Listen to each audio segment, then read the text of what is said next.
There's $10,000 in there. I can pay myself $10,000. You finally got your care business license, you hired your staff, clients are coming in, and then you realize, wait, how do I get paid? I actually received this question from someone who recently got their home care organization license, and it's a really good question because HCO owners and residential care licensees need to understand this before they start pulling money out of their businesses. Hi, I'm Rhea, the care admin. Let's get started. First, understand that getting your license does not mean the state decides how much you pay yourself. Whether you own an HCO, an RCFE, an adult residential facility, or another care business, your license gives you authorization to operate within the requirements of that program. It does not create an owner's salary. How much you can actually pay yourself depends on two big things: how much money your business can afford to distribute to you, and how your business is structured for tax purposes. So let's start with the person who asked me this question. She owns an HCO.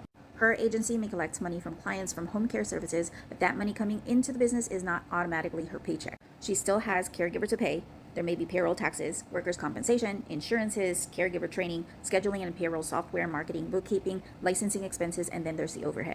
And especially when you have employees, you need enough working capital in that business to make payroll even when the client pays late or something unexpected happens. So I would never recommend looking at your business bank account and saying, there's $10,000 in there, I can pay myself $10,000. And residential care owners need to understand the same principle. Let's say, for example, you have a 6-bed RCFE and all 6 residents are paying $6,000 per month. That sounds like $36,000 a month. And yes, that's $36,000 in gross revenue. But gross revenue is not what the licensee takes home. The facility may have staffing and payroll, food, utilities, insurances, mortgage or rent, supplies, maintenance, transportation, training, licensing, and administrative expenses. There's taxes and other costs associated with operating the home. You also need money available for the unexpected. Maybe the refrigerator dies. Maybe you suddenly need additional staffing. Maybe one resident moves out and that bedroom sits empty while you're looking for another appropriate placement. So before deciding what the owner gets paid, you need to know what it actually costs to operate that facility. And here's another distinction I want residential care owners to understand.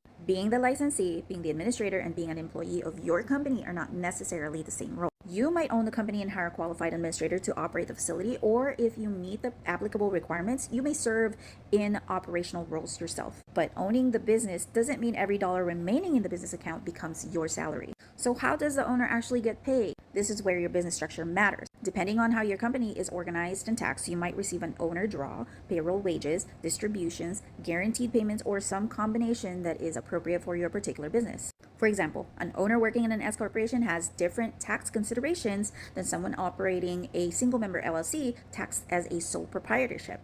That's why I wouldn't tell somebody, just pay yourself $5,000 per month, the money's right there, without knowing their numbers and their tax structure. What I would do instead is I would sit down with your accountant, CPA, or enrolled agent and answer 4 questions. First question, what does it actually cost every month to operate my business? Number 2, how much cash should remain in the business as an operating reserve? Remember, we're working on a 3-month operating reserve here. Number 3, based on my business and tax structure, how should I pay myself? And number 4, after all of that, what amount can the business sustainably afford to pay me? Because your goal isn't just to make money this month, your goal is to build a care business that can continue paying its employees, caring for its clients or residents, meeting its obligations, and still generate income for you as the owner. So to the HCO owner who asked me this question, congratulations on getting licensed. You made it through a huge step. We are proud of you. But before you choose your paycheck, get your business numbers together and meet with your tax professional. Have them help you establish the correct method of owner compensation for your business structure and then build that compensation into your operating budget.